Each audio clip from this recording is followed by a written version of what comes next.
నటిగా మంచి పేరు, 3 భాషల్లో హిట్స్ ఇచ్చిన రికార్డ్స్ ఉన్న ఓ బ్యూటీకి అవకాశాలు మాత్రం రావడం లేదు. కెరియర్ స్టార్టింగ్లో పెట్టిన కొన్ని కండిషన్స్ ఈ బ్యూటీని ఇప్పటికీ ఇబ్బంది పెడుతున్నాయి. దీంతో ఇమేజ్ని మార్చే మంచి ఆఫర్ కోసం చాలా రోజులుగా వెయిట్ చేస్తున్నారు ఆ beauty. Kannada cinema you turn తో మంచి పేరు తెచ్చుకున్న శ్రద్ధా శ్రీనాథ్ తర్వాత తెలుగు, తమిళ భాషల్లోనూ హిట్ సినిమాల్లో నటించారు. అయినా ఈ బ్యూటీకి స్టార్ ఇమేజ్ మాత్రం రాలేదు. క్రేజీ ప్రాజెక్ట్స్ లో టాప్ హీరోలతో జోడీ కట్టినా ఆశించిన స్థాయిలో అవకాశాలు రావడం లేదు. కెరియర్ స్టార్టింగ్ లో ఎక్కువగా పర్ఫార్మెన్స్ ఓరియంటెడ్ రోల్స్ కే ఓకే చెప్పిన ఈ బ్యూటీ గ్లామర్ ఇమేజ్ కు దూరమయ్యారు. దీంతో కమర్షియల్ సినిమాల్లో అవకాశాలు తగ్గిపోయాయి.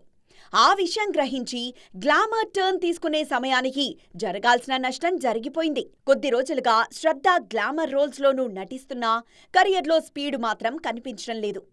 ఈ ఇయర్ డాకు మహారాజ్, కలియుగం 2064, ఆర్యన్ సినిమాల్లో నటించారు ఈ బ్యూటీ. ఈ సినిమాలేవి అమ్మడి కెరియర్ కు హెల్ప్ అవ్వలేదు. ప్రెజెంట్ తమిళంలో బ్రో కోడ్ సినిమాలో నటిస్తున్నారు శ్రద్ధ. ఆ మూవీ తప్ప మరే ప్రాజెక్ట్ అమ్మడి కిట్టీలో లేదు. అందుకే 2026ను కొత్తగా ప్రారంభించే ఆలోచనలో ఉన్నారు శ్రద్ధా శ్రీనాథ్. ఎలాగైనా కెరియర్ స్పీడ్ పెంచేందుకు కష్టపడుతున్నారు.